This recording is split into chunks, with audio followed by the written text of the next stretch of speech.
Now, we have both streams up, so I would like to say welcome, welcome, welcome to Chat with KST. I am your girl, Kay.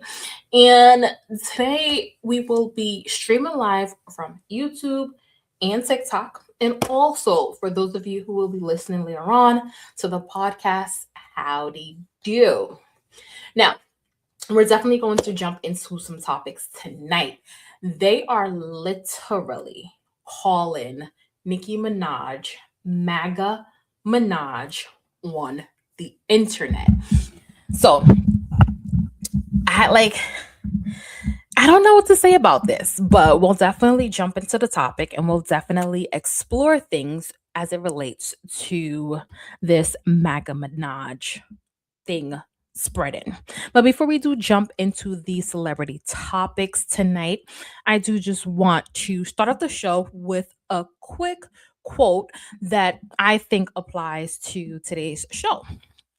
And the quote would be, think for yourself.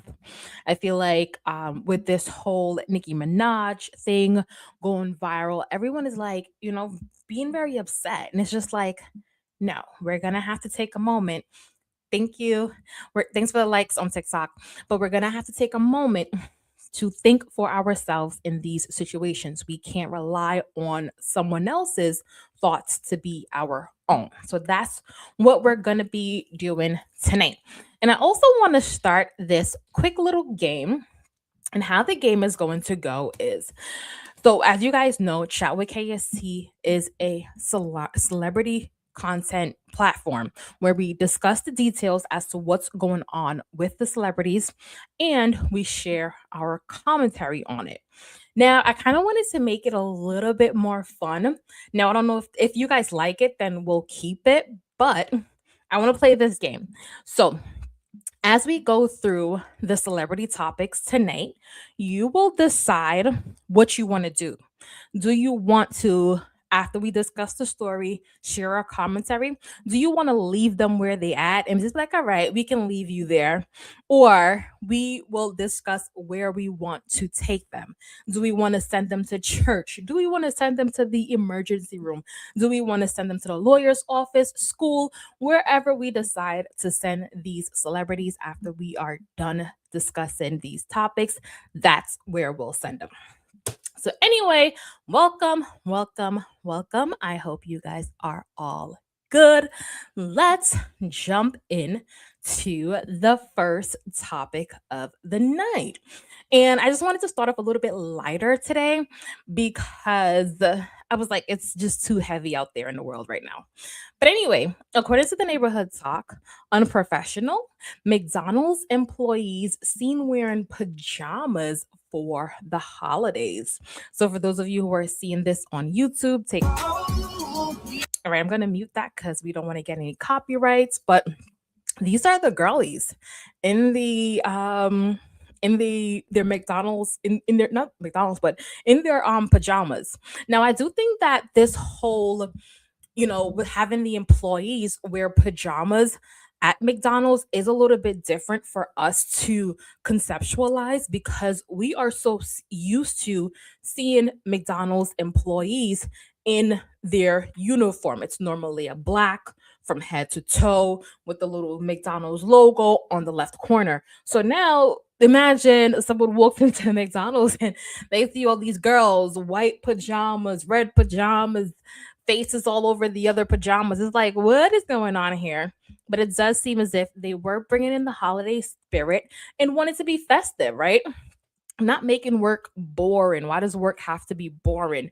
Now, I did think based on the caption that people would agree that this was an unprofessional thing to do, right? To have them wear pajamas to work. But to the contrary, people were actually excited that they were able to make a holiday festive. Like it's Christmas time, they were able to do something fun. It's one day out of the year, pajamas, like we've been doing this as we were kids, right? So it was quite fun to see it from my perspective. The only comment that I really did agree with is this young lady says, McDonald's should have funded them like matching PJs, like you know how they do like the matching dressed up for the holidays. So I think that would be the only thing that I would add. But I feel like this is not an unprofessional thing to do.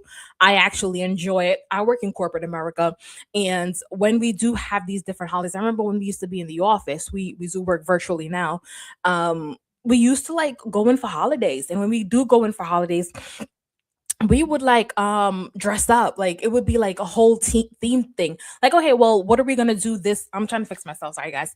What are we gonna do this year? Are we going to do like, let's just an example, now this isn't one that we've done, but are we going to do Scooby-Doo, and then everyone is gonna dress like someone in the cartoon? So we used to do fun things like that in the office. So I do think that, it's good to have fun at work, right? At least for a couple of days out the year.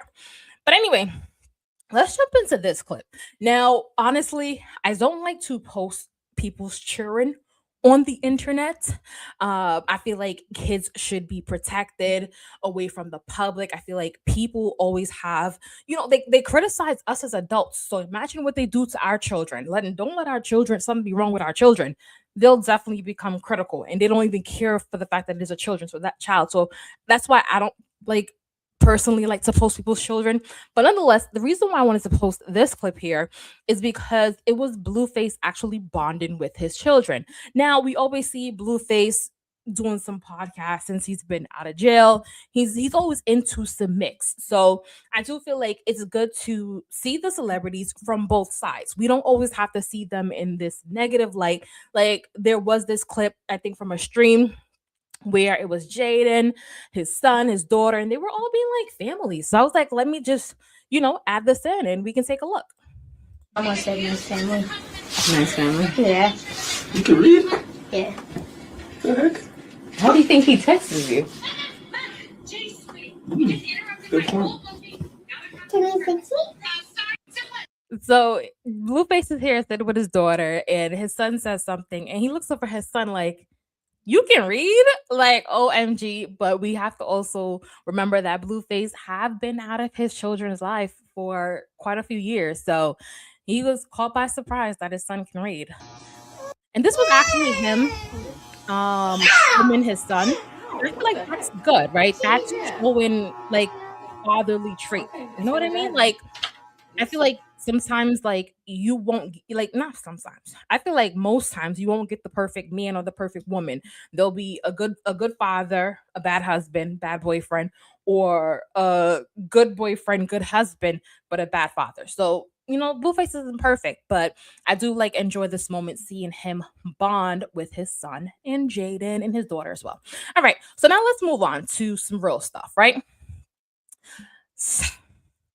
This is a little bit messy, but um, according to its on site, the Trump administration imposes new travel ban on major African countries. Nigeria, Senegal are among those that are affected. Now, my thing is, right, I feel like I've heard the Nigerian like the government, someone from over there say like, we don't really care if you want to like put a ban on us not coming to your country, because we don't want to come to your country anyway. We want to develop our own country. I hope it wasn't AI, but I do remember seeing that clip. Now, with that being said, my thing is, and this is going to always be my argument, right? I get it. We are an administration that is very strict about our borders, right?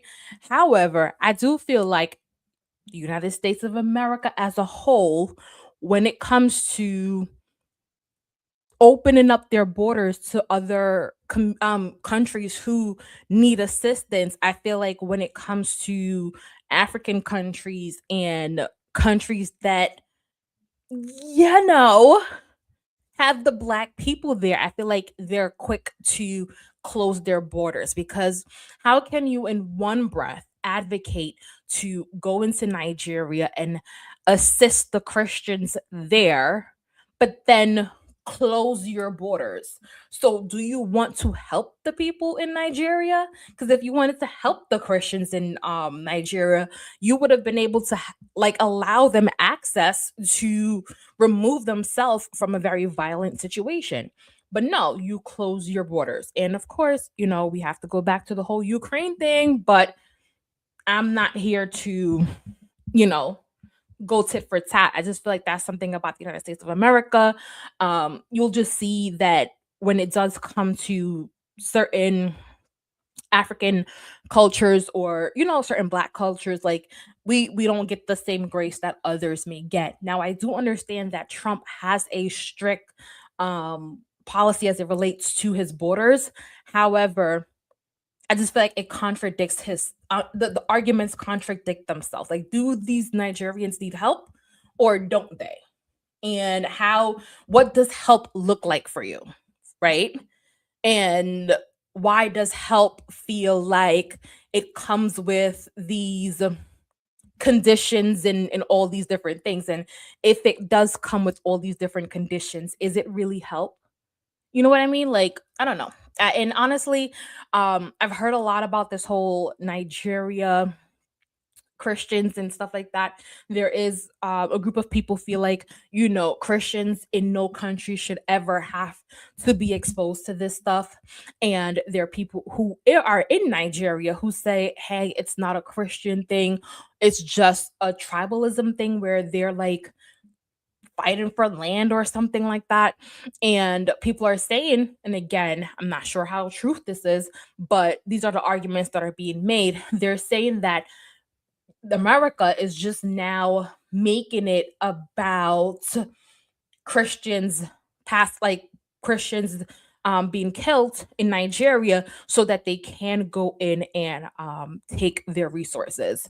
Now, how true that is, I'm not sure. I don't really keep up with politics all the way, but I must say, knowing the history of America and knowing how America gets down, I don't think it's too far fetched to think that the assistance that they're trying to offer Nigeria does come at some benefit to the United States. I don't ever see the United States of America do anything for free. But anyway, moving along. Let's get into the messy stuff. Now, really quick, just because we are playing this game, Trump wants him to impose this travel ban on African countries like Nigeria and Senegal. Where would we send Trump? We gonna leave Trump where he's at? Would we send him to church to find Jesus? Would we send him to the attorney's office to figure his shit out legally? Like, where are we sending Trump today? Definitely drop in the comment section where we're going to send Trump. I think I'm gonna send that man to church.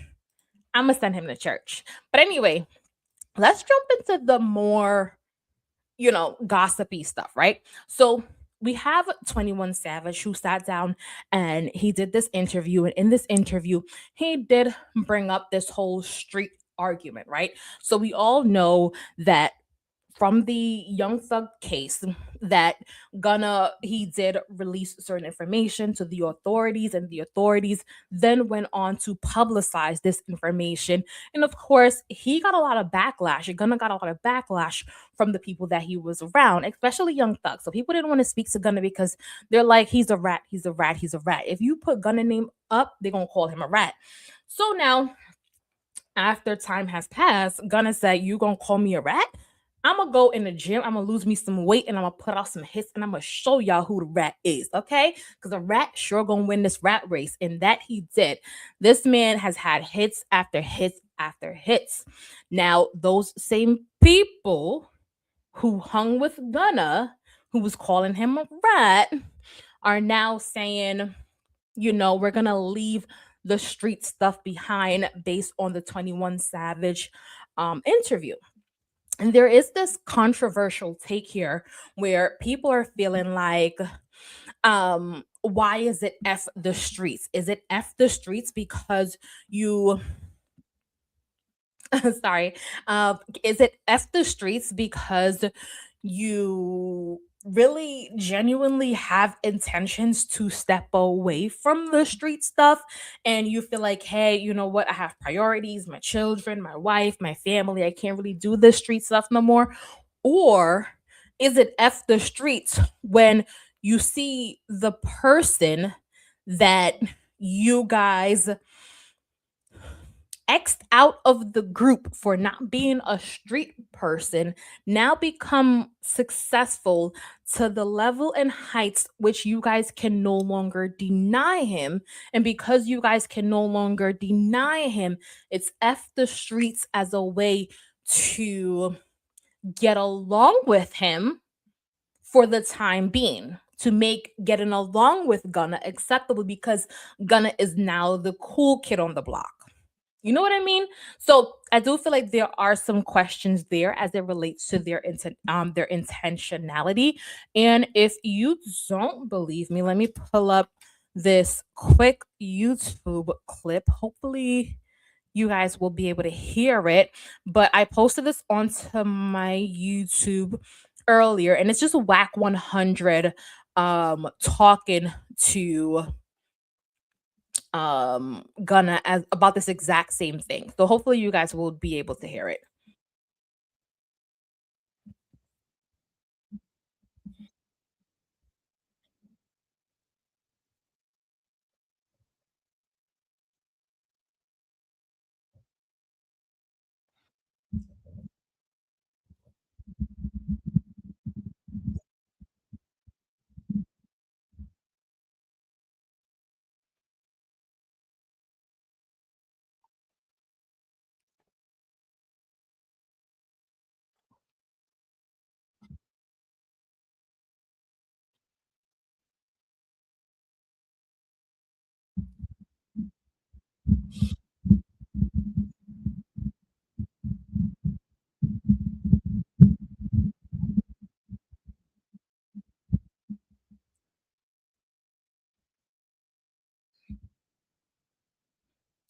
All right. So I just kind of wanted to show you that this opinion is not something that I'm pulling out the crack of my tail.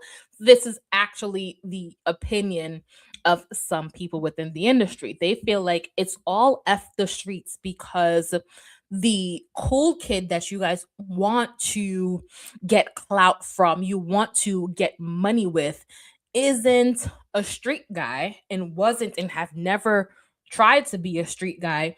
So you guys are trying to make it cool in a way to just rub shoulders again with Gunna. You guys are looking for a way in. Now, for me personally, there are a lot of different people going back and forth on the internet, saying a lot of different things, right? So we have Blueface, right? He's like, I love the streets. You square ass ends should have never jumped off the curb, right?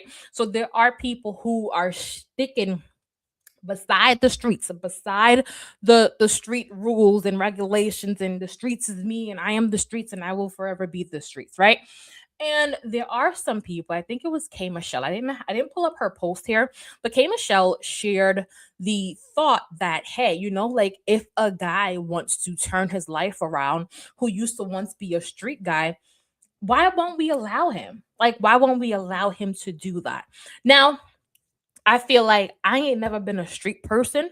So my opinion on these streets ain't gonna be relevant to nobody. I ain't never spent a day in these streets. However, I do see how duplicitous this attempt to push the agenda of F the streets, because had Gunna not been as successful as he is today, had he just been that chubby kid rapper who didn't hit the success, didn't hit the heights, didn't make the hits that he would hit, would we still have those sentiments today? Now, I'm all for going home, being with your family, learning, growing, overcoming. And if that's the reason why you're saying F the streets, absolutely. Nobody don't want to send you out on these streets. Go home, stay home. Don't ever go back outside. But if it is to garner something from someone else and be manipulative for financial gain, then I just feel like Gunna shouldn't be manipulated. Do and say what you guys want to do, but I don't feel like Gunna should take the bait. Now, where are we sending these rappers who, like Blueface, are saying he love the streets and he not giving up on the streets? Again, guys, if you are just entering the room, we are talking celebrity stories. Ooh, excuse me. And as we speak these stories, we're going to decide where we're going to send the celebrities as a little fun game. So for me, Blueface, if it's you love the streets, you need to go to church and find God. I feel like if it is Young Thug and all those people who are trying to gain um who's trying to like gain clout from Gunna, you guys need to find a studio and put out amazing music. Stand for whatever you think you believe in, and don't try to be inauthentic with someone else to gain what they have, or to be close to someone and rub shoulders with them. And I think Gunna should just we gonna leave Gunna alone because that man been doing his thing. And we have and here's another one. Let me play this clip of 6ix9ine, because when it comes to rats, snitching, streets, 6ix9ine, he like in jail, or jail is coming up for him. He's gonna find his way in that conversation. So let's see what 6ix9ine has to say. First day out, bitch, fuck the feds, walked out the jail. So he's playing music. Nonetheless, I'm gonna tell you guys what 6ix9ine had to say. 6ix9ine is basically saying all these people who are now saying F the streets, where was those sentiments when 6ix9ine was a snitch? When 6ix9ine was a snitch and 6ix9ine had turned on the Bloods or whatever, because I look, you know what, let me not even say Bloods because I don't know nothing about these streets. But when 6ix9ine had did what he did, why wasn't it the same thing? And I just feel like 6ix9ine, like, I don't know. I feel like with 6ix9ine, I feel like he needs to just continue on his own journey and his own path.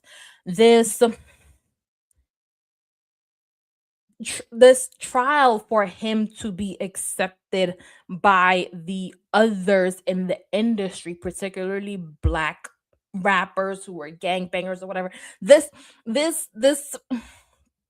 thing that he has to kind of be accepted by them. Don't. You're famous. You've been doing your interviews. You've been going on streams. I feel like 6ix9ine has come a long place from where he's been, because before, when he did whatever he did in the beginning, I was hearing rumors. Again, I don't get into street stuff because I know these streets. I never stepped a day outside on nobody's streets. However, I remember hearing like people threatening 6ix9ine that he couldn't even come to their neighborhood. He couldn't do this, he couldn't do that. I remember he went to a LA Fitness gym and he got beat up and stuff like that. And I feel like everyone has kind of like backed off. Like 6ix9ine, go live your life. We don't really care. Do whatever you do. So I feel like now that he's like, like no one really cares what he does, he's like pushing for this low-key acceptance by these gang people. And it's just like, leave it alone, 6ix9ine. Leave it alone. But anyway, let's kind of leave the celebrity. Matter of fact, where would you put 6ix9ine? Where would you put 6ix9ine? Would you send him to a church, a doctor, a school? Where would you send 6ix9ine? I would send 6ix9ine to the therapy office. Like, 6ix9ine, go and sit down and just speak to someone. Get out all of that stuff that you have in you. Like, just get it all out, pour it all out, and just get some constructive advice from a therapist. But anyway, let's move on, right? So, there's a study that says that having a supporting girlfriend can add 10 years to your life. Okay, no problem. Like the study, right? But why didn't this study inadvertently tell us what it does to the woman after 10 years of supporting her man? Because the stories that I be hearing, it be the woman supporting, uplifting, doing everything, all the lifting in the relationship, and the man is glowing, he's beautiful, he's gorgeous, while the woman look like she is pushing 80 at the age of 30. So I get it. Supporting men, does perhaps add years to their life. But I would like for us to inadvertently do this study and find out, what does supporting men do for women after 10 years? That's okay. So with this Jake Paul versus Anthony Joshua fight, it has really been doing its thing.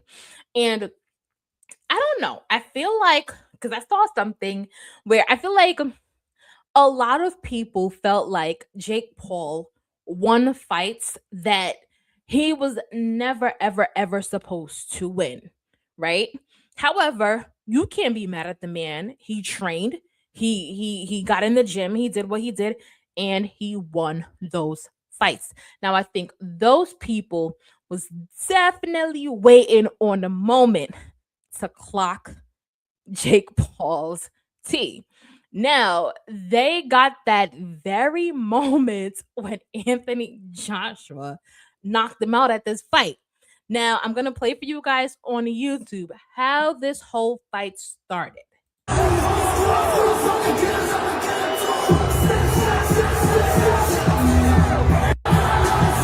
Right. So we see Jake Paul, we see his brother Logan. We see his brother Logan. We see 6ix9ine is the person who introduced him. People keep saying that in the comments that 6ix9ine gave him bad luck. I don't know how true that is. I just feel like you train, you win. If you train and the other person is out trained you, they win. You know what I mean? But nonetheless, this is how Jake Paul left the fight. Yes, a broken jaw. Like, you see those teeth. I know you probably don't want to look at it because it's nasty, but the gums are literally pressed in. So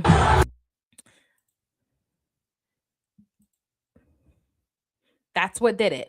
It was that punch that did it for him. Boom, that one broke his jaw.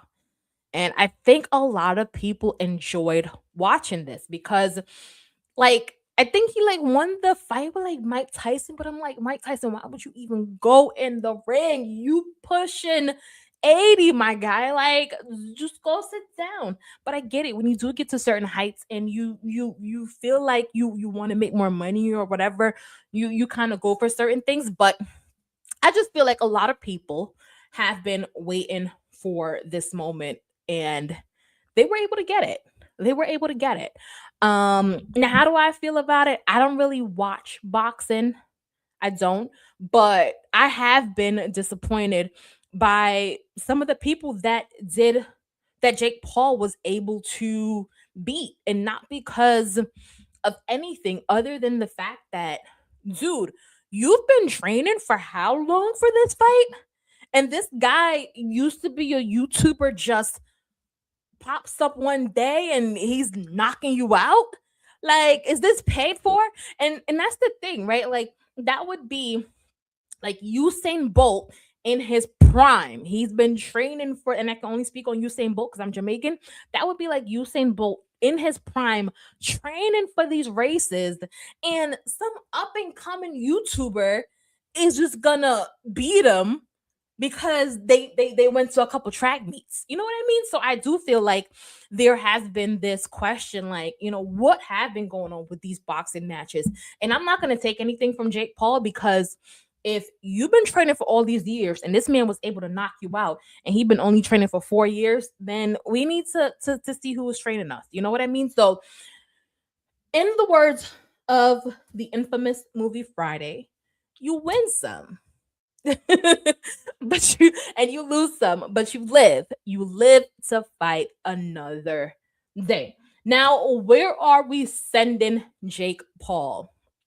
I feel like he's already where he needs to be, in that hospital, fixing that jaw. And where are we sending Anthony Joshua? And definitely just drop in the comment section where you would send these celebrities after the commentary. I'm sending Joshua on a vacation. I'm Anthony Joshua on a vacation. Like, go on a vacation with your girlfriend, because I think a lot of people are satisfied by this win. Okay. Anyway, let's jump into this really quickly. And this is going to really, like, you're gonna feel like my flabbers are gasted because when I saw it, I was like, I gotta talk about this. So, according to the neighborhood talk, freaky meetup gone wrong. You may be like, what do you mean? Well, a man was fatally shot after his girlfriend set up a play date with him and another man she met through a swingers website. So this sounds like I came to play, but I end up dead. I don't know. Let's see. To a deadly shooting at a Savannah apartment complex on Thanksgiving weekend. In court this afternoon, investigators say the shooting stems from a play date coordinated on an adult swingers website. Mr. Alfonso Warner. Yes, ma'am. Alfonso Warner appearing in court for a preliminary hearing on murder and aggravated assault charges, all stemming from the November 29th deadly shooting at the MAA Benton apartment complex on Benton Boulevard. Detectives claim the shooting happened after adults met on a swingers site. It's called an SBC Swingers Lifestyle.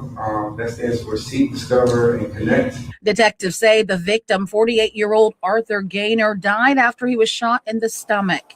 His girlfriend called 911 as she drove him to the hospital. When police met her at her vehicle, she explained what happened. She had been texting him. She had met up with him before, and she knew his name was Alfonso. She even used the swinger site to help police identify him. She took it a step further and signed in online to the account where she initially met him and showed me pictures of him. The girlfriend told police she asked Alfonso if she could bring Arthur. She asked if she could bring what you would call in quotation a playmate. So basically a friend. He advised that was okay. The girlfriend said they arrived at the apartment around 1:30 in the morning. They were basically inside, partying, drinking, having a good time. And sometime during that gathering, the girlfriend said Arthur felt disrespected. He's talking a lot, he's talking stuff. We should just go, let's end the party. So they decided to begin to put on their clothes, and as they put on his clothes, she advised that Alfonso comes from out of the room, what she believes is the room, and shoots him. Now, what led to a deadly All right. So, this was I think the attorney in court kind of relaying what the girlfriend said happened in this incident. Now, just in case you guys had a hard time hearing, her boyfriend is Arthur, right? Arthur and her, they're swingers. Now, the girlfriend goes on a playmate site, is what they call it. I mean, is that what it is called now? I feel like y'all find these names to make these things look so pretty, and it be some hideous shit. But anyway, so the girlfriend goes on this playmate site to find them somebody. They find themselves some Alonzo. After they find themselves some Alonzo, they meet up with Alonzo. They're at the house. So it's the girlfriend, it's the boyfriend, and it's Alonzo, the playmate. The boyfriend, Arthur, they didn't explain how he felt disrespected, but Arthur felt disrespected. He's like, it's time to go. Let's get on up out of here. Because of course, I would assume like if you guys are swingers, there are certain boundaries and guidelines that you would set for your meetups beforehand. So if one of those boundaries have been crossed, then it's time to go. Alonzo, the person who was hired for this, he wasn't having it. He went in the room, whipped out his pew and fatally shot her boyfriend. And to that I say, if it ain't for you, don't go down that path. Like, don't even open up those doors. I feel like I see people a lot of times trying to like do these frisky things to like please their partners. And I'm just like, no. Like, this just sounds like some Diddy stuff gone completely left. Now, the thing is, when you guys decide to do these things, right? I'm not a swinger, but I would assume when you guys decide to do these rendezvous, are we like medically checking these people out? Of course, for the first thing, STDs, but we not taking these people on like a quick little 1-2 date just to like kind of feel out what's going on in your head, see what your temperament is, see how you respond to certain things. Cause if I feel like if I sat in a room with Alonzo on a date, I'd be able to sense his temperament and be like, babe, this might not be the one. But essentially, I feel like if you guys are going to be doing these different relations, invest some time into vetting the people that you're going to be inviting into your relationship. Because at the end of the day, you now have a dead boyfriend and a convict play date. Was it worth it? Was the 30 minutes of fun? I mean, for Diddy, it goes on for 2, 3, 4 days. But for regular people, was the 30 minutes of fun worth the life of your boyfriend? And you probably don't care about this guy, but he's now behind bars. So to that I say, just really, really think about these things before you decide you want to go into these things. And when you do decide to go into these things, don't walk into them blindly. Like I see some people, and let's talk about it, right? I see some people, they see 304s on TikTok and they feel like I want to go join that lifestyle. They see this glamorization of like people on poles doing money counts and stuff, and they're like, "Oh, I want to go do that. I want to go do that. I'm only making $10 at my 9 to 5. I want to go do that." And you go do that, and the first night you out, God teaches you why you should have just stayed with your job. Like, I just feel like you guys have to properly vet these people and these situations that you guys are signing up for. But anyway, I really wanted to talk about that because I'm like, that really went left, right? But anyway, so there is this picture. If you guys know Halle Bailey and DDG, they have a child together, and we haven't really been hearing much about Halle Bailey and DDG. So it is, a little bit like I feel like we hear so much about them separately now. I know Halle Bailey did like a movie with that guy from Bridgerton, and Bridgerton the first season. And I also know that DDG, he's been streaming like hell. Him and India Love was up, they're down, they're up. I don't know what's going on, but we've been able to see Halle Bailey and DDG kind of experience life separately. Nonetheless, I do remember that when this breakup occurred between Halle Bailey and DDG, it was very, very toxic. And the courts got involved. And as the courts got involved, Halle Bailey didn't want DDG to post the son online. So the court said, you know what? You don't want him to do that. He don't want you to do this. Then no one post the child online and call it a day. So you can imagine my surprise when I see this image of their son going viral. Like, who posted it? Which one of y'all gonna go to court and get in trouble? Nonetheless, it comes out that it was her hairstylist or some stylist or something like that that posted the picture of Halle Bailey's son. And she, of course, said it was without Halle Bailey's permission and things of that nature. Now, I don't think DDG is taking it up too much on his head to really care. I feel like he got a lot of things going on in his world. I feel like this whole thing of them not being able to post a child was something that started out petty. But I do feel like blessings do come in disguise, because when you're a celebrity and you have your child, I feel like older celebrities did this a lot more. They protected their child from the media, where I feel like younger celebrities are like, hey, for clicks and views. And I'm not saying it's all of them. I'm just saying some celebrities, they do that. Like, protect your child, keep them out of the light, especially if they got a big forehead. Don't do that. You know what the fans are going to do to your child. Like, just. But anyway, that's what's been going on with Halle Bailey and DDG. What's going on with my thing? So this is, I don't know, why is my Instagram frozen? No, because we were up to let me just kind of segue into it. We were up to Peter Thomas. Peter Thomas. Okay, so this post for some reason is it just okay? So it's just that post. So I'm gonna try to go through it with what information I do know without being able to actually play the actual clip for you guys.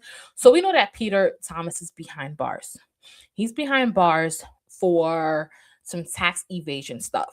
We spoke about him more recently because two young ladies were sitting on the podcast and they started fighting over Peter Thomas. We're talking about Cynthia from Real Housewives of Atlanta ex-husband. So Peter in jail while two girls on a podcast is fighting over him. One girl claims she's the love of Peter's life. The other girl claiming, no, how could you be the love of his life? My cousin is the love of his life. And they were going back and forth. Nonetheless, a court, let me try to read this because I can't pull it up. My computer won't allow me to pull up on Instagram, so I'm going to try to read it what I can see. So according to the Neighborhood Talk, Peter Thomas claims his ex-wife Cynthia Bailey hasn't reached out at all since he's been in jail. Says his new woman has visited him 80% of the time. If I ever see her for the rest of my life, it would be too soon. So, first question, Peter. We had two women sitting on one podcast claim to be your woman. So, which one are we talking about here? Which woman are we talking about? Are we talking about the one on the left who said she's been with you for a while, or the one that they called on the phone that said, "Well, y'all ain't married, so why do you think you're Peter's girlfriend or wife or whatever?" And this was actually done on a podcast, like live. Like I was just like, okay. So now that has gone viral, you don't address that. You talk about Cynthia, who y'all ain't been cool since the divorce. Now I get it if an ex or whatever, but you guys don't even have kids. I get it. You probably wanted her to do that thing because you guys were married. But Cynthia, like, she had another guy after you. Like, Cynthia has moved on. Like, she's doing some modeling stuff, promoting some products, doing what Cynthia does in her corner. You thought Cynthia was gonna do what? Go. She's not your woman. And you know what? That young lady has been, you said, coming up there 80% of the time. So I just feel like, all jokes aside, right? Because, of course, I do say this in a more facetious way, not to be critical of Peter, but I do say this facetiously just to kind of emphasize the drama going on in the situation. But also, all jokes aside, I don't feel like Peter is entitled to a response from Cynthia. You got in trouble. You didn't get in trouble while you were together with Cynthia. You guys have been like 3-4 people far removed from each other. So this expectation or this entitlement that you feel like your ex-wife, who is probably your ex girlfriend, should have showed up for you, I feel like, I don't know, maybe we were getting carried away here. Now, Cynthia Bailey, would it have been nice to say, hey, you know what? That ex-husband that I had from way long ago, he is behind bars. Maybe I could just go visit him and say, hey, you know what? You'll be out soon and blah, blah, blah, blah. That too would have been a nice gesture. She doesn't have to do it, but it would be a nice gesture. Now, not to put my personal business out there or put anyone's personal business out there, but I've had someone more recently who is an ex far removed, like high school sweetheart thing. They ended up in a really, really bad situation at the hospital. It was like a GoFundMe. It was like all these different things. And I didn't show up to the hospital. I mean, maybe I would have because it was so much, like the situation was so detrimental. However, I did do like, not because they're so far removed from who I'm with now. Like, I feel like, oh my God, like, why, like, how did that happen to you? Like, you know? And I don't want to say specifically what happened to him because I feel like that would be like releasing his personal information. But it was like, oh my God, like, that's really bad. So I feel like both parties could have done better in this situation. Like, Peter Thomas, bring down that entitlement. And Cynthia Bailey, we could have definitely been a little bit more empathetic. So we've been playing this game. where we're going to send these celebrities. So where are we going to send Peter? Now I'm sending Peter to, he's already in jail. So I would send Peter to the therapist. Talk about all that stuff that you got going on in jail, because we know once y'all go to jail, y'all experience some real crazy stuff there. And like this visceral that you have towards Cynthia Bailey, and hire her to navigate your relationship as well. Now, Cynthia Bailey, I'm gonna leave her alone because girl, you just living your life. Okay. Now, let's jump into Elon Musk. Elon Musk has been, according to Spiritual Word, becomes the first person in history to be worth $700 billion. Like, Elon, like, I know I said all those bad things about you when you and Trump all got like real MAGA and you guys got all cozy. But do you want to be friends? Like, this man is what? He's worth $700 billion.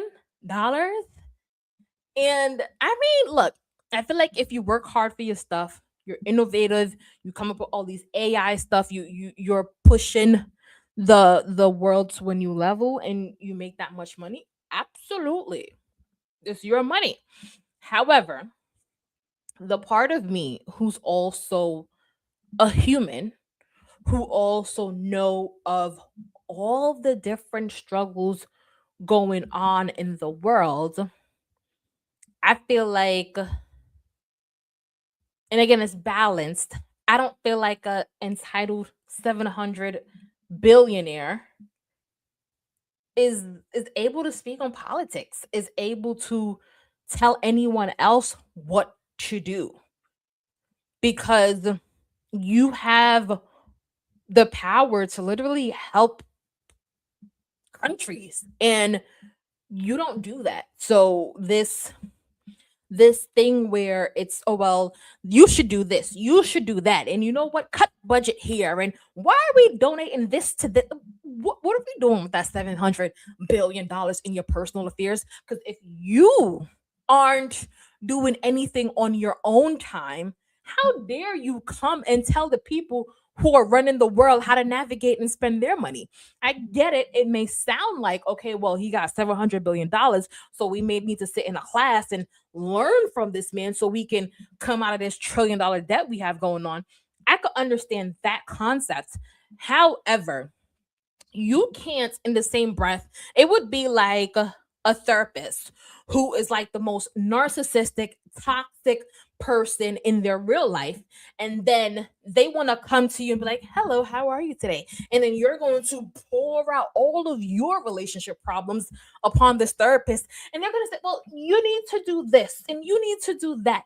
If you ain't navigating that stuff in your own life, then don't come tell nobody else what to do.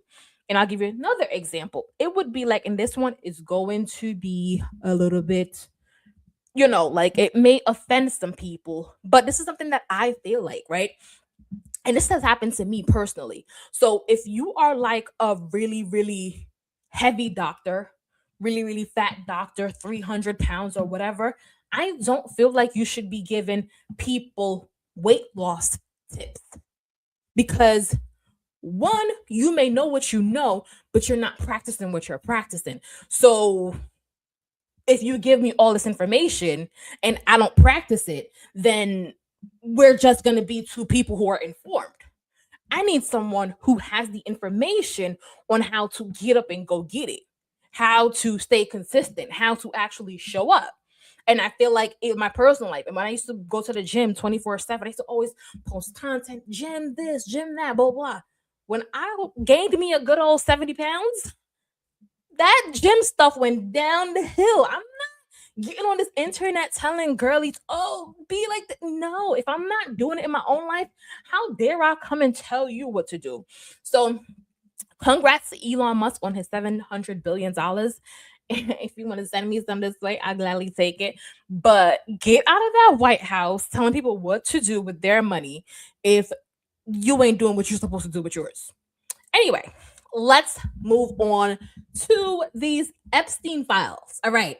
So everyone is like, Epstein files, Epstein files, Epstein files. Release them, release them. We got to see them. Okay. So Epstein files get released. Why is everything black, black, black, black? But why can't we see certain things that we know is there? Like, why is these Trump photos allegedly redacted? Why are all these different things redacted? And Clinton, what the hell were you doing over here? And it was like, and you was there too. So that's what's been going on with these Epstein files. And I'm just like, I get it. Epstein was a bad guy and everything like that. I don't think that Epstein, and I'm just being honest here as it relates to my opinion, I don't feel like these Epstein files matter to anyone in the real world. Let me finish. Let me finish. We have all these sites where you can look people up and find out that they're a criminal. You can pull up their rap sheet. You could do all these different things on all these different people in the world. But you know what? We don't have time for that. Sometimes we dating the criminal and we don't even know because we didn't have time to go and look it up and run their file and everything like that.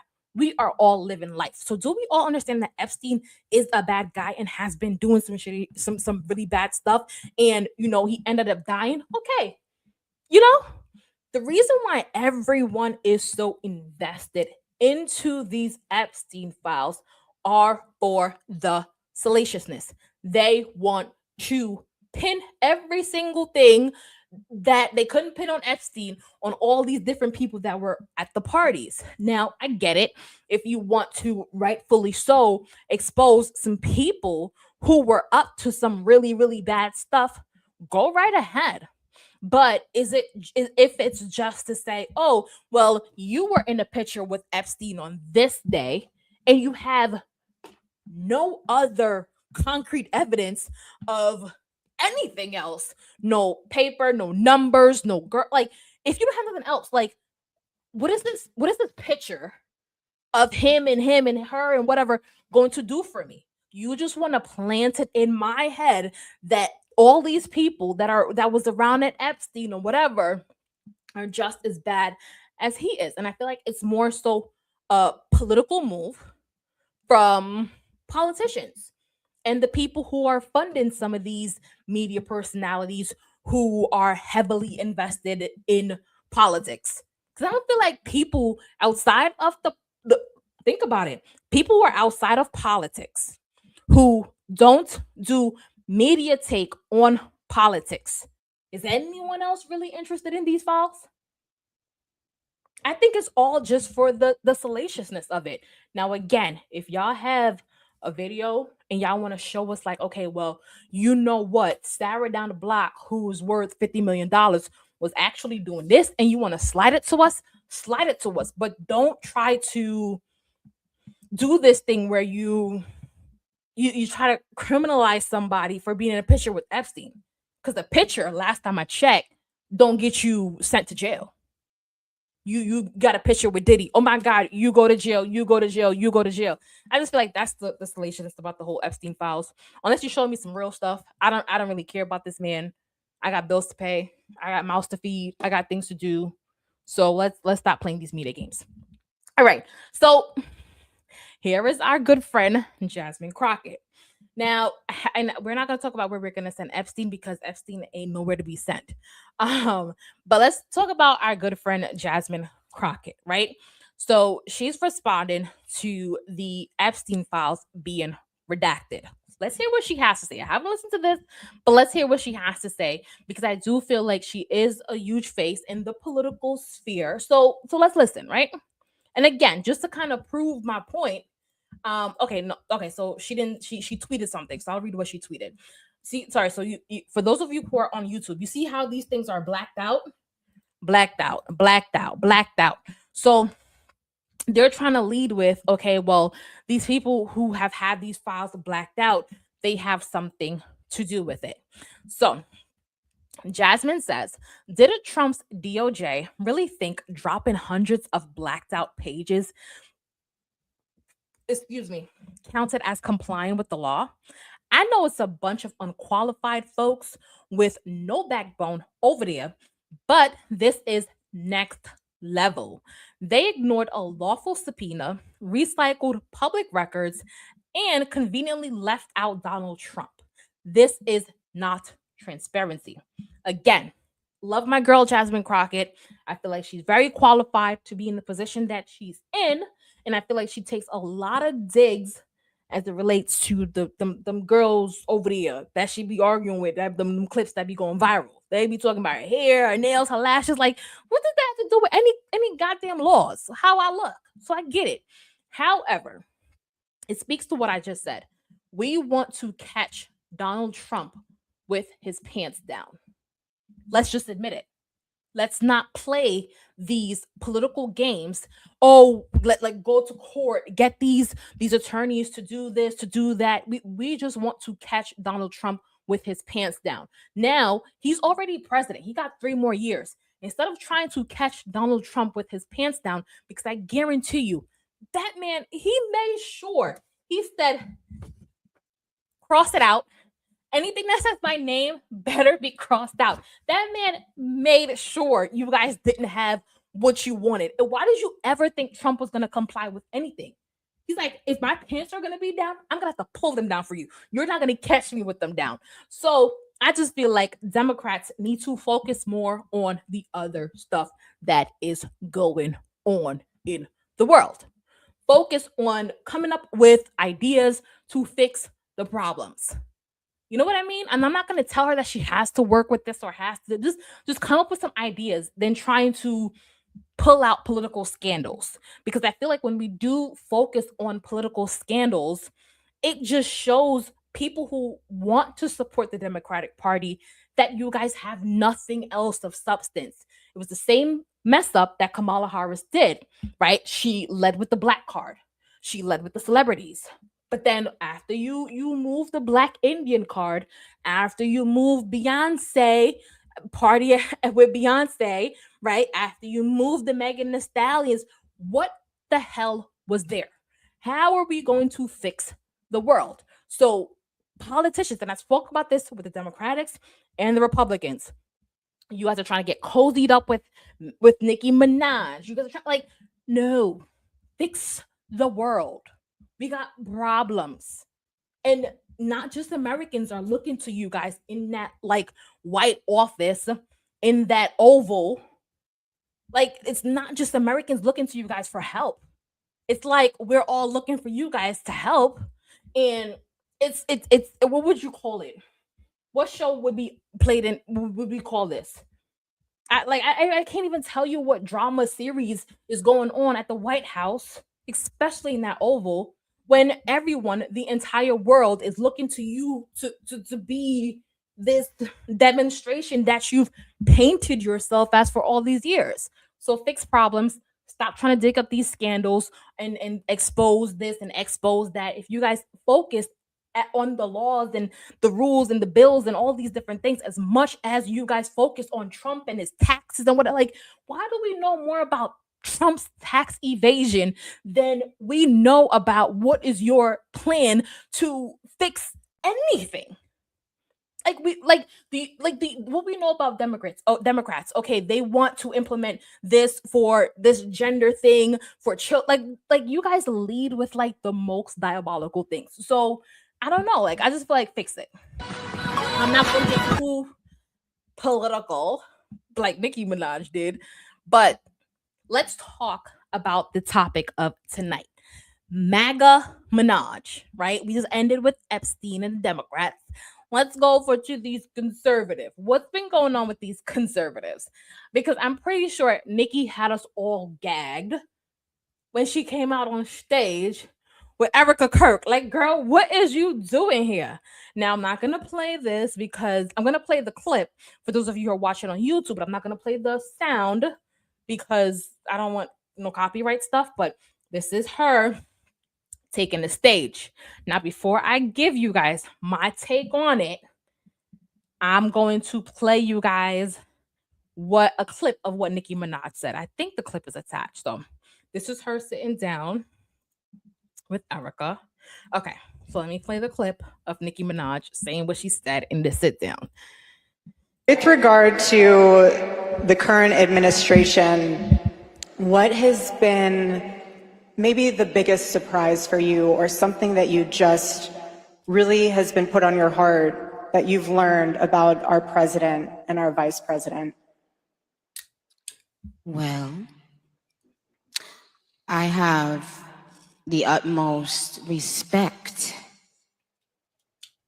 and admiration for our president.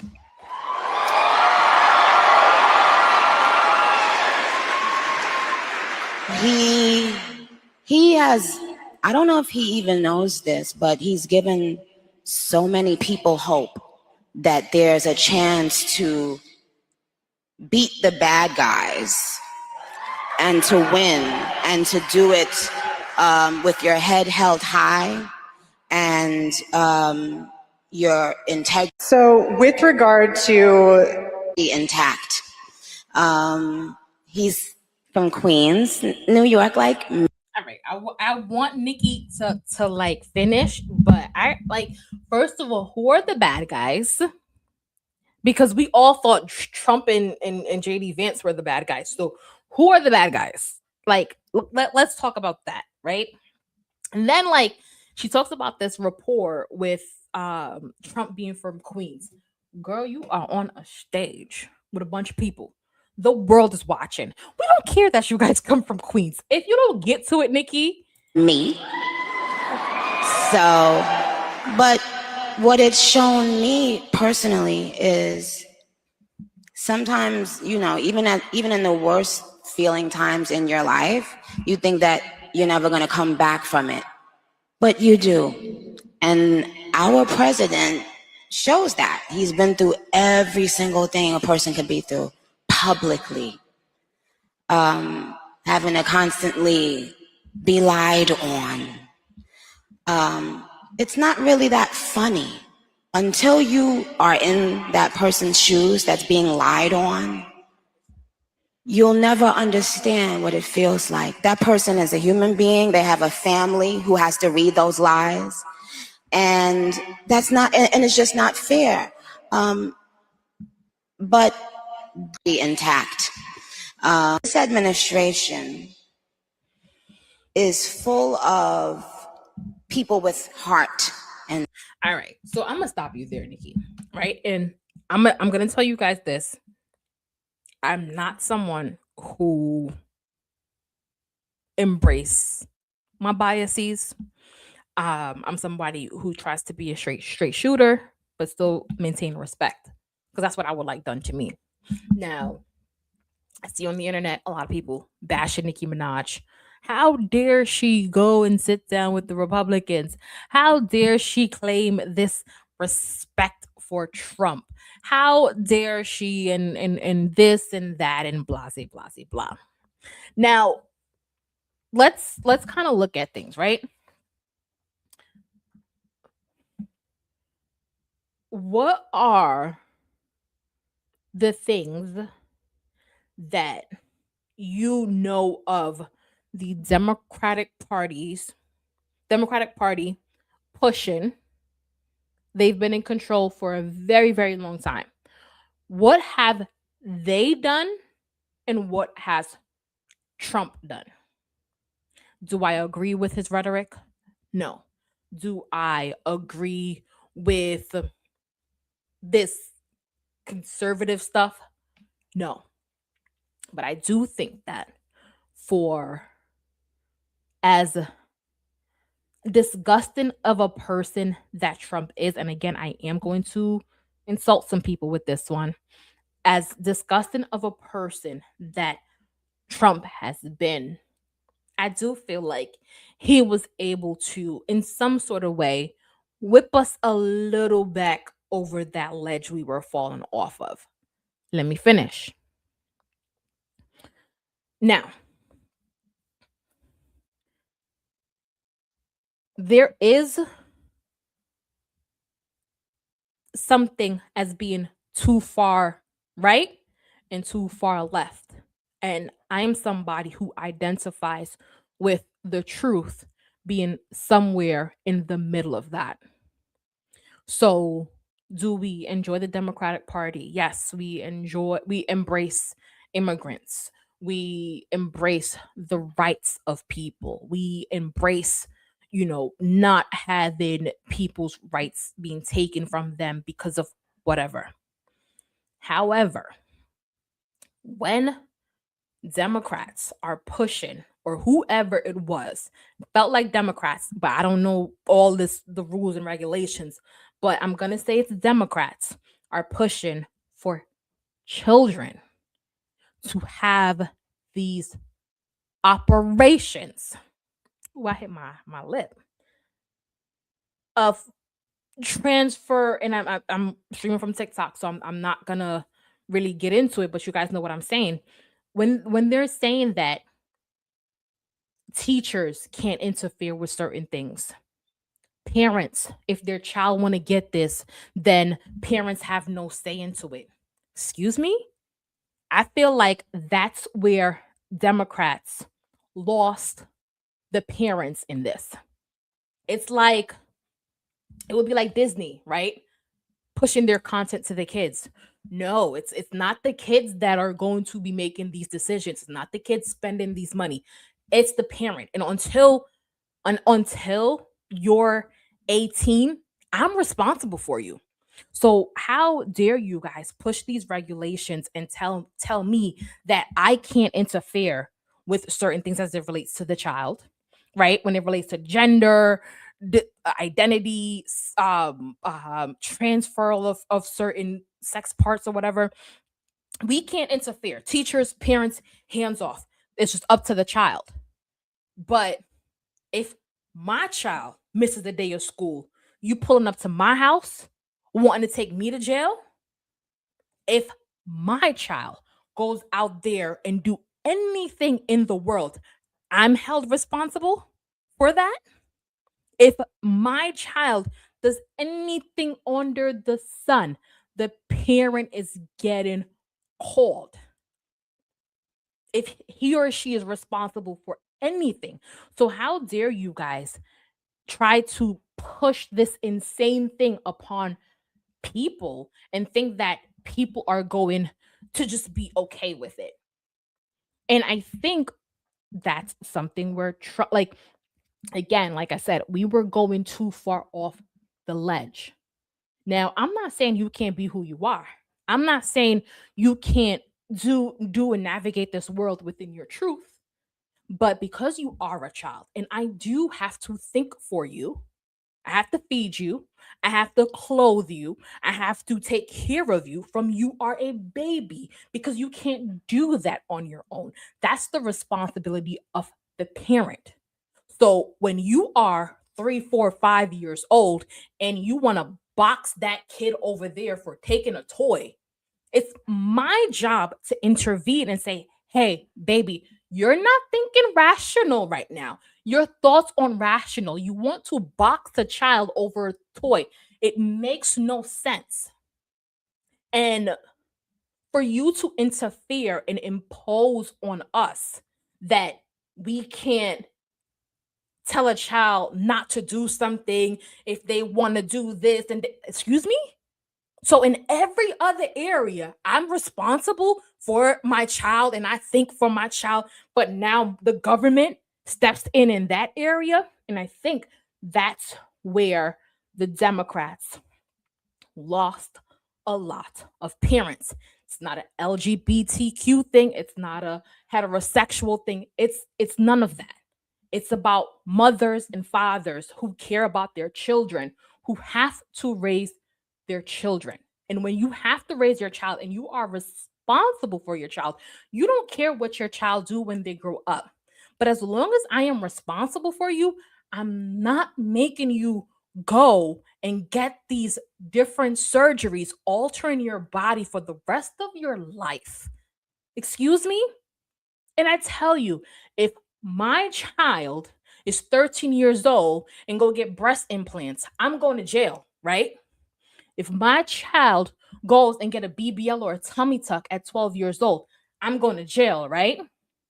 So how can we push this agenda on our children when we're responsible for them every other way?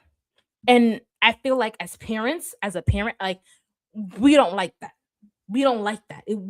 Our kids, when the Democrats were there, they were coming in and teachers are saying, look, I can't say this. And I'm like, what you mean you can't say that or whatever? They're taught, like, our kids are coming home with all these weird ass ideas. I sent you to school to learn ABCs. I sent you to school to learn about geography. I sent you to school to learn all of that other stuff. I didn't send you to school to learn about how to change your sexual organs permanently for the rest of your life. That's not what I sent you to school for. If you want to make that permanent change, the time will come. If I let my kid smoke weed, me and my kid smoking, and they're 12, I go to jail for that. Me and my kid pop a 40 ounce, we drinking, and they 11, 13, I go to jail for that. So how dare the government come in and try to change that?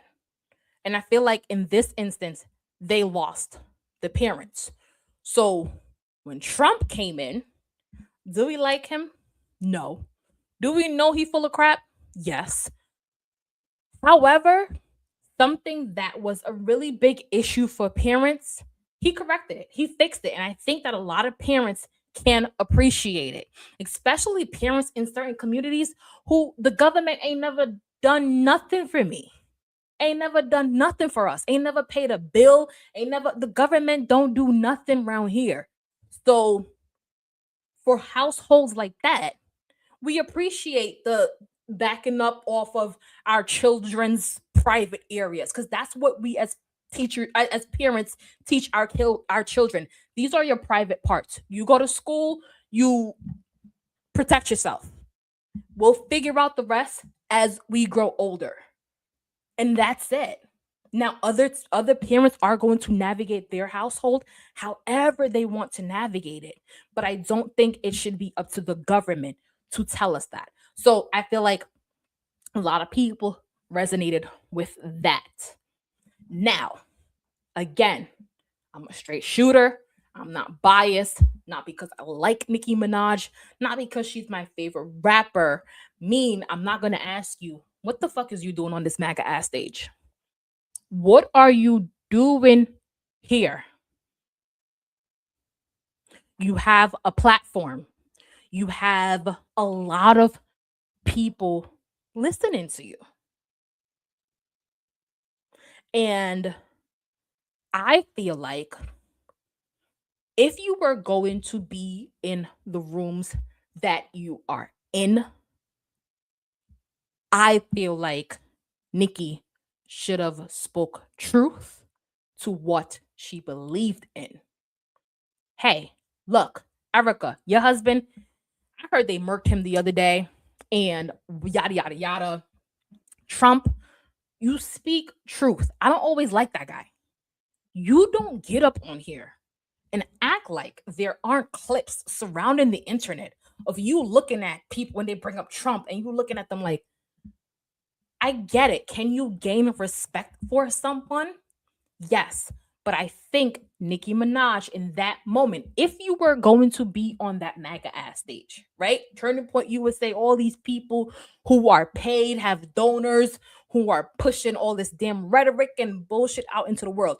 If you were going to be on that stage, I just really would have respected if Nicki Minaj would have been more real and not try to flatter the principal. You know what I mean?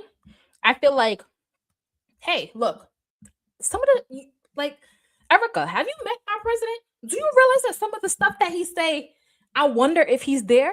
However, he was able to come into office and show a lot of us that shit can get done. A lot of other politicians are in the office and they say, oh, I can't do this, I can't do that, I can't do that. And Trump comes in day 2 of his second term, and this dude undid about 20 things that Biden did, and then pushed what he wanted to do. So I respect his tenacity and his ability to get shit done.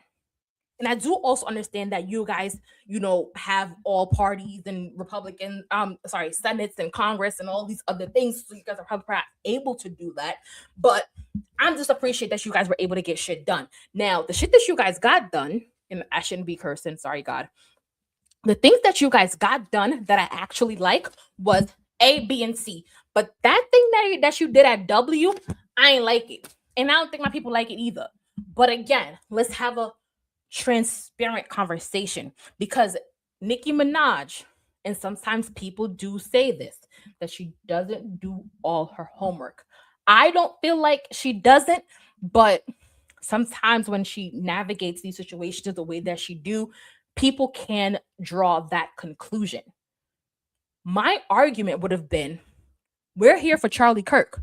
Charlie Kirk his message has always been to embrace everyone, right? And everyone's opinions. So not because I may not agree with everything that Trump has done, doesn't mean I can't be here. Because if we're talking about your husband and his views and whatever, he ran on this, what you mean everybody should be allowed to say whatever they wanted to say kind of rhetoric. And we can debate it. So if we're honoring your husband, I should be allowed to say whatever the hell I want to say at this point. Agree with you on this point, this, and this, and also disagree on some parts, which is why a lot of people are saying Nicki is grasping for power. Nicki, and again, do I believe that stuff? I do feel like Nicki has been in the industry where you learn that relationships matter. It's not what you know, what you have, it's who you know. It's who you have in your back pocket. And I feel like Nicki Minaj is looking around, she's seeing these different things. You got Party with Beyonce over here. You have all these different things going on, and all these people making these big moves with these political relationships. So I do feel like there are people who are saying, "Hey, look, let's get cozied up, with someone or blah blah blah." And she's like, "You know what? Trump gets shit done. So you know what? Let's kind of finagle that." And I feel like when she went to that, I forgot what it is for the Christians in Nigeria thing. I forgot what I'm sorry, I'm like losing it right now, but I forgot what it was called. When she went to that, I do think that, she made a couple connections. But babe, that doesn't erase everything that you stand for. You know what I mean? And that's what I mean when I mean a lot of people are looking. Now, whether it was a power move, whatever it was on Nicki Minaj's part, I just feel like she should have been true to everything. Look, I respect him for this, and this, but damn, that orange man pissed me off when he said this, and that. You know what I mean? But that's my take on this whole Nicki Minaj thing. I would love to see what you guys think about it. Now, we are playing this game, just in case you guys are just entering the room. Where are we going to put these celebrities after we give our commentary and see what's going on? So for Nicki Minaj, where are we going to send her to? So we get to send her anywhere. We get to leave her where she's at, or we get to send her to church. We get to send her, we get to send her on vacation. We get to send her anywhere. So where do you guys want to send Nicki Minaj? Let me think where I would really send her.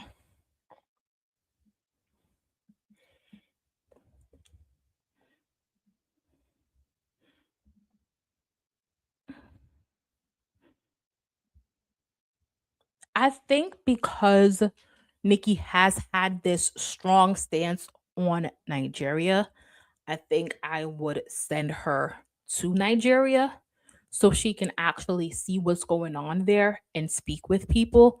And or if it's not her, send her team to actually see what's going on there. So when she does relay this information, it would be something that is fact and first hands on it. Because when she does speak about Nigeria, Nigerians are like, girl, that's not how it goes. They're killing everybody. Blah, blah. Christian, they're killing Christians, Muslims, blah, blah, blah, blah, blah, blah. So I would just send her to Nigeria. That's where I feel like I would send her. But I have been talking about Miss Minaj. Okay. So who likes Ekane? Now, I love Ekane when she does her hair and everything like that. Now we've had a really, really heavy conversation as it relates to Miss Nicki Minaj and her involvement at MAGA, TP USA, and all of this crazy stuff. Now let's get into a more funnier thing.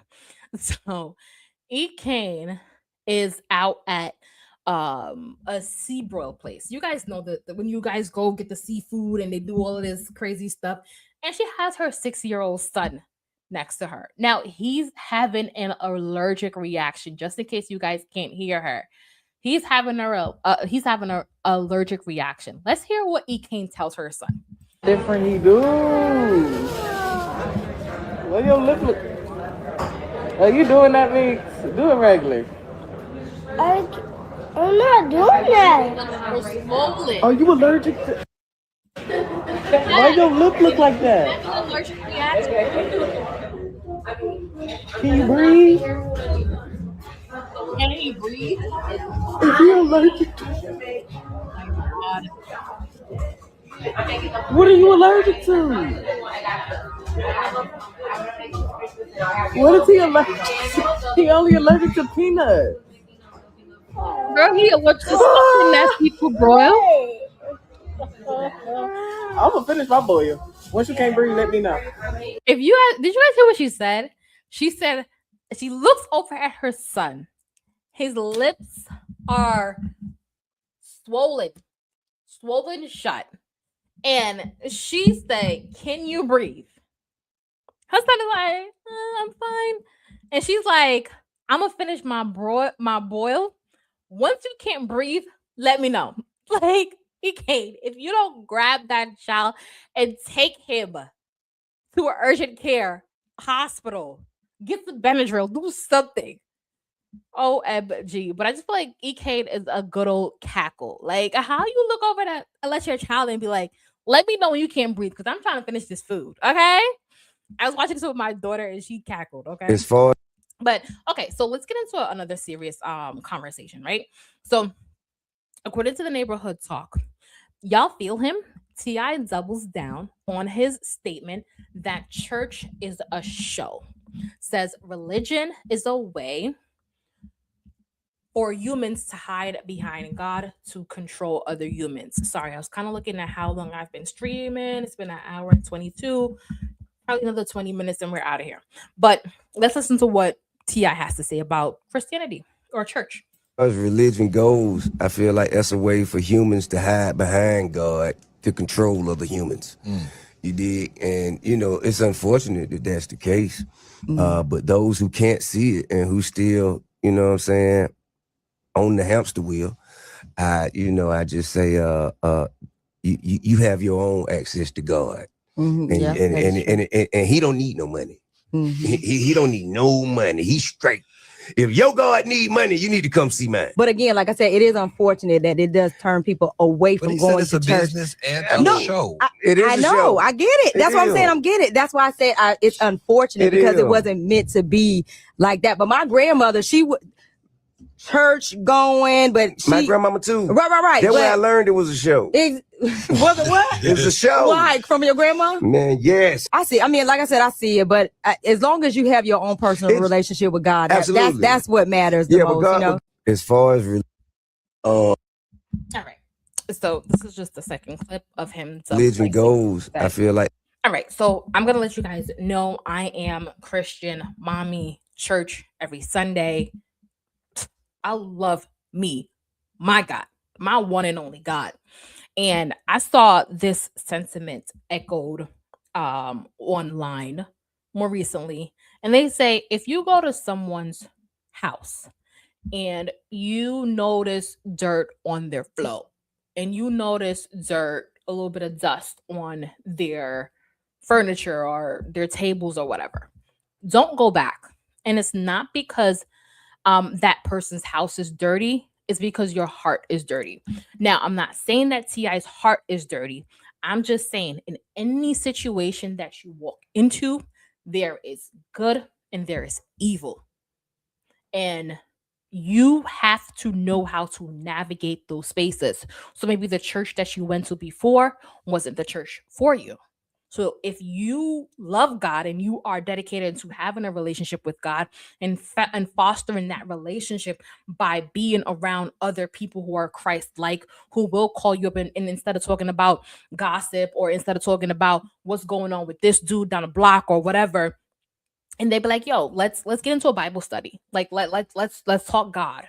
You know, like um which one did we do tonight? I had a Bible study tonight before I came online with you guys. And it was just talking about Christ and Christmas and celebrating Christmas. Like, let's talk about something related to God. You create a space for God. You create a space for your children. You create a space for work. You create a space for friends. And you don't put the same effort. I feel not even T.I. because I don't know this man, but I feel like many people don't put the same effort into knowing who God is because they do believe this rhetoric of, oh, church is about money. Church is about this. First of all, if you don't tie to the church, how does the church pay his bills? Who gonna pay it? Who's going to sustain the church? If you don't tie to the church, how can the church then feed the community that the government ain't even too worried about? If you don't invest in the church, and it's not about going to church who's like, oh, sow a seed and blah blah blah. No, if that doesn't resonate with you, because it doesn't resonate with me either, then don't go there. Find you a church. My church, we collect one offering and it goes towards everything that goes on in the church. And it's a group of people who navigate the finances. And you know that when you give money, they're doing their job. You know what I mean? And I feel like people are so quick to talk about church being negative. When you was popping guns out on the streets, and I'm not talking about T.I., but the same people, when you was popping guns on the street and doing all these different things, you could have lost your life. You wasn't thinking about the negative things that happened in that environment. When people are shaking their ass in a strip club or shaking their ass in a club or drinking 20 bottles before they go drive, you wasn't thinking about a DUI, were you? So why do we want to go into such a sacred space and want to pick it apart? When you enter into church the next time, it's anyone who's listening. When you enter into church next time, just please, if you don't get anything away from this stream, focus on the word that God has for you that day. Don't focus on the offering bucket. Don't focus on what she got on. Don't focus on the curtains falling down. Focus on God, mending a relationship with God, talking to God in that space. Because I know that my God is always listening. You know what I mean? And you have to be willing to navigate that. If you're trying to question the Bible, question Christ, question, can your questions be answered? Absolutely. But you can't lead with, oh, well, tell me this, tell me that, tell me that, tell me that, and expect to be met with, even though as Christians we are trying to be Christ-like, be met with this Jesus-like thing. Look, Jesus is Jesus. Church folks is church folks. You know what I mean? So I just feel like when you point the finger, there is many more pointing back at you. And I feel like when we get on these mics and we speak about church and God, and we make God about what some pastor said when we were 9. Like, some people be talking about church and they ain't never been to church in about 10, 20 years. So what experience are you leaning on? How much effort? You want to go on a date? You find every single dating app, Tinder, Hinge, this one, that one. You know what? Let me go on Snapchat. Let me find that. You put so much effort. You couldn't find what you needed here. So you went there and you went there. Put that same effort into your relationship with God. And that's all I'm going to say. I don't like when people spread this rhetoric about church and church and church and church and church. Like, stop. Anyway, I'm moving on, and I'm not gonna look at anyone's comments because I know that it may not be that nice, but like church is a good place where you get to meet God and meet good people. And let me go back to it, right? As far Are these people gonna be perfect? Guy, that cousin you have that is in the room next to you that is either dealing drugs, stealing at his job, he's not perfect either. So why do you go to church and expect these perfect people? You go there to build a relationship with God. And if you see that a relationship is going left, you set your boundaries straight. You know what I mean? But anyway, again, I led with the fact that look, I am a diehard Christian. I goes to me some church. Okay. Now, am I perfect? No. Can you hear me say shit on the mic or curse or something? Absolutely. God is always working on me, and I'm here to be the imperfect example of a child of God. Anyway, moving along. Remember, we were talking about Trump and him helping our kids and stuff like that as it relates to school. Okay, so according to my Mere News media, I don't know what's going on there, but the US passes the bill to ban transgender surgeries for children. So I guess that's the appropriate way to say it. All right. So let's get back into some drama. I feel like we've had a couple hard conversations. We talked about the Nicki thing, and then we talked about the religion thing. So I know those are a couple topics that sometimes is like a little bit harder to navigate. So we're going to jump into something a little bit lighter. Erica Mena. We all know Erica, the crazy girl we love to hate, but is beautiful and a great mom from what I've seen. She has found her a new man who apparently isn't a deadbeat, but this is her new man. I'm not trying to get copyright, so let me turn that music down. That's them looking back. You know what? As I'm watching this video, who can tell me when was the last time Erica Mena went viral? The last time Miss Erica Mena went viral was for climbing that ladder to go see Safari. I just remembered it. But anyway, here she is with her man, my man. I'm not going to play this clip because it's too much music, but this is them. Now, I don't personally know much about her new boyfriend, so I don't feel like I can give much commentary on it.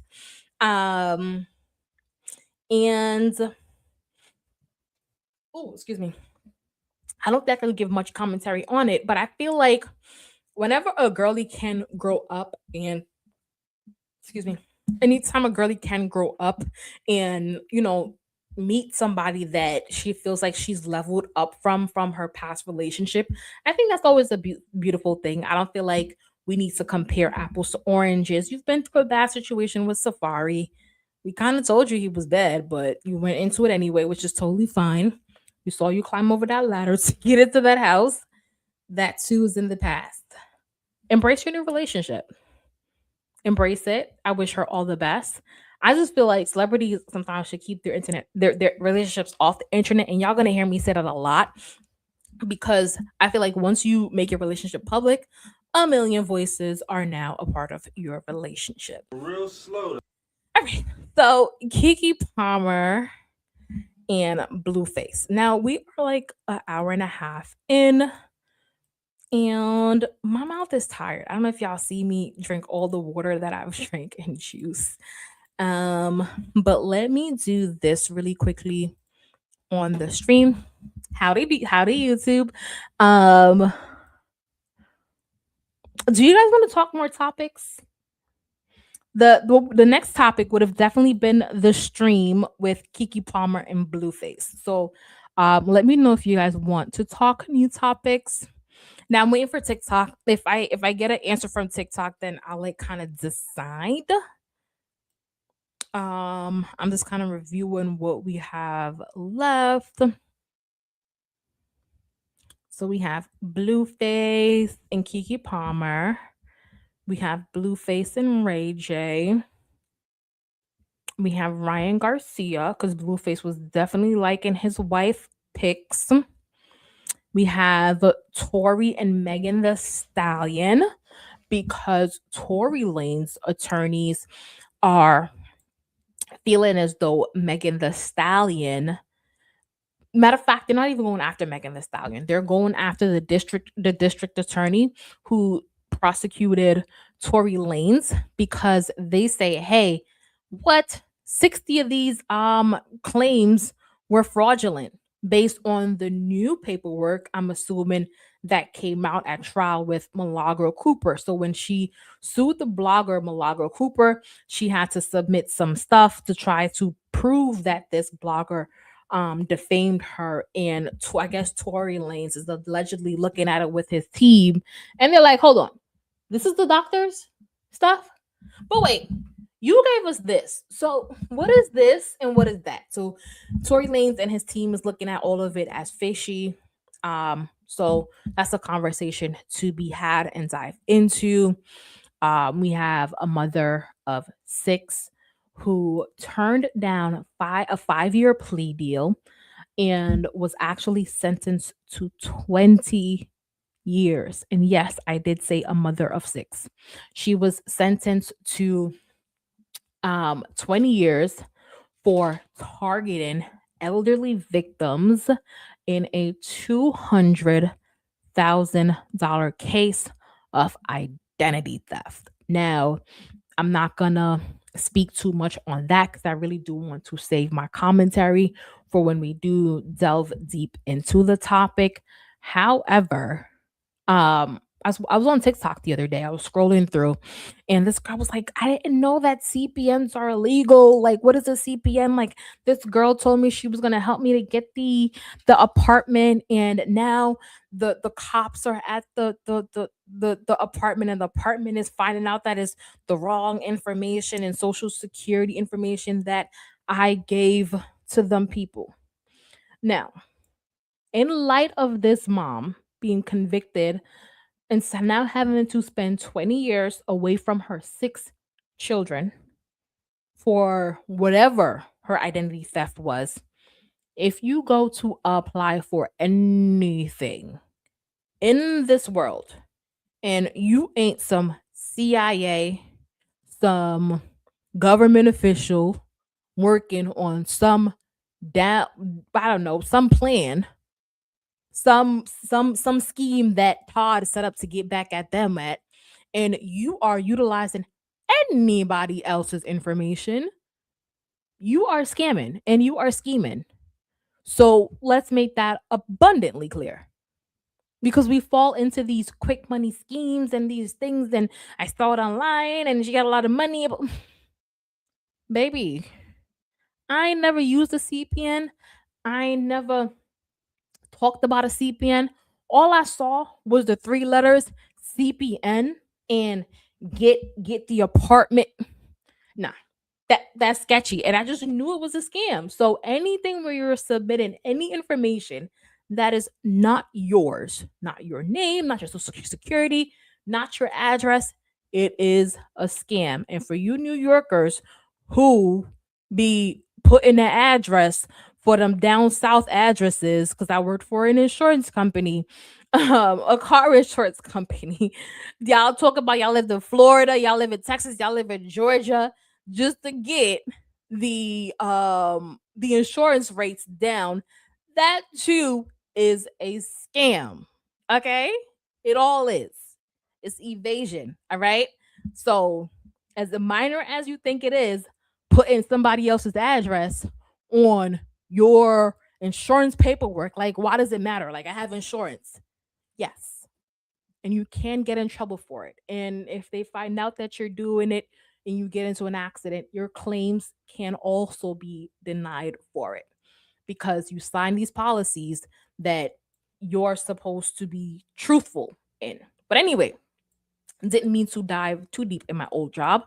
Now, we also speak about Jasmine Crockett. Again, that's our girlie over there in the White House who they talking about her hair, nails, makeup, eyelashes, you name it. They brought it up. She talked about being pro-Israel, but then she doubled back when people were like, why is everybody pro-Israel? And she clarified that. And then we also jump into Nick Cannon talking about is watching, we are on TikTok, pornography, corn stuff. Cheated. I'm considered cheating. That's definitely a conversation I would like to have with you guys. Um we also remember the Dr. Cheyenne Bryant, who came out and was like, oh yeah, Offset was in my DMs. I needed help with he needed help with navigating the situation with Cardi B, and he was in my DMs. Offset finally came out after all of what Dr. Cheyenne has been walking about on these podcasts yelling about. And Offset is like, that is really clout chasey. I literally just reached out to you for some help, and you've just been riding the coattail of that one DM that I sent you, essentially, is what he said. That, of course, was my paraphrasing it in a not so nice way. I'm a little bit mean. I know I'm a Christian, but I'm a straight shooter because she has been doing that, right? And rightfully so. If you are a doctor, you do know that you do have, and I get it, he technically wasn't a patient, but he was a potential patient. So, HIPAA violations and stuff. I don't understand why people think that because these people are celebrities that we should reveal stuff because it presents an opportunity to us. You know what I mean? So that's something else that I also wanted to get into. But anyway, those are the topics that I want to get into. TikTok hasn't said anything as it relates to wanting to get into these topics tonight. So it is it is late. It is bedtime. So what I'm going to do is I'm going to actually end the YouTube stream and I'm gonna close it out with TikTok. What I normally do when I close it out with TikTok, for those of you who are listening on YouTube or the podcast later on, excuse me, I normally like jam to some music on TikTok to close out the show. But of course, for copyright purposes, I can't like do it on YouTube. So YouTube, please remember our quote for today. Think for yourself. Don't let a celebrity think for you. Don't let politicians think for you. Don't let media personalities or news think for you. If they're saying something and it doesn't sound right, think for yourself. If I'm saying something to you and it doesn't sound right, think for yourself. Get into that comment section and be like, yo, I don't agree with you on here. And you could probably even check me in a little bit of a way, right? Because these are just my opinions and what I've seen. You know what I mean?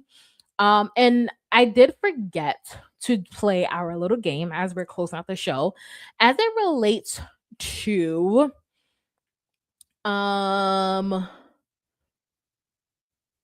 E-Kane and T.I. So when we were playing our game, where would we send these celebrities?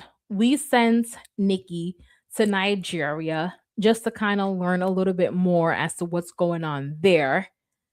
E-Kane, where are we sending her for telling her son, I'm gonna have to finish this boil. I don't care what kind of allergic reaction you having over there. I'm hungry, and let me know when you can't breathe. E-Kane, I don't know where they're gonna send you, but I'm sending you to the closest CVS in Walgreens. Okay? Stop eating that boil and stock up on some Benadryl and get him to a doctor's office where they can do a full panel as to what his allergies actually are. But anyway, I love E-Kane. And T.I. said, church and religion and blah, blah, blah. I'm going to send you to church. And I'm actually going to send you to my church so that you can, explore what other people explore. And you don't even have to come to my church because you're all the way down south. There's so many other churches. What's that church? What is it? Philip Anthony? I feel like his churches have gone viral. His sermons seem really good. You're right there next to TD Jakes, Sarah Jakes Roberts. I don't know. Try these churches out. All down south. Anyway, I would definitely send T.I. to church. We talked about Erica Mena dating her new boyfriend. So where are we going to send her and her new boyfriend? Erica Mena and her new boyfriend. I will send them 2 places. To a couples therapist, because I feel like Erica Mena has been through a lot as it relates to Safari, and you definitely want to iron those things out and navigate those boundaries and set those boundaries up front before you go down that hole that you went down before. But then I'll also send them to vacation. Like, it's a new love. Like, go to Aruba, Turks and Caicos. I don't know, Miami. Well, not Miami. Get out of the country and have fun. Anyway, YouTube, definitely when you guys watch this back, tell me where you would send who. Have a wonderful day. Okay, sorry, I was just looking at this comment that I got. Have a wonderful day, YouTube. Bye.